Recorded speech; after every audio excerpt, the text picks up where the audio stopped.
عليكم مسؤولية كبيرة، ولن ينتصر هذا الدين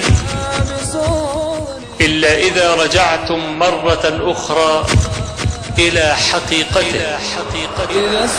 أشرف الأعمال قاطبة أنت الجماعة، أن تموت خادما لهذا الدين، ولو كنت وحدك، لا سيما في زمان الغربة الثانية، وصار كل شيء حولنا غريبا غريبا غريبا وعجيبا ومزريا.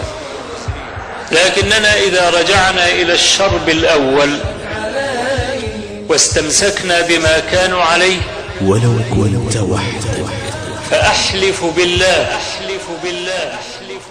إننا لمنصورون.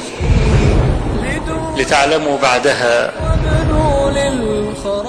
أن من استمسك بحبل الله فهو منصور ولو كان وحده. ولو كنت وحدك، فإنني أتمنى أن أموت واقفا، وأن أناضل عن ديني إلى آخر لحظة، ثم أبث الثقة فيكم مرة أخرى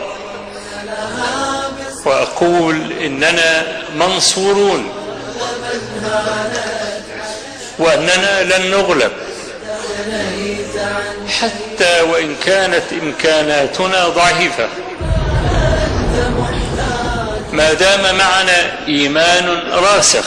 أنت الجماعة، ولو كنت وحدك، نحن ضعاف، نعم،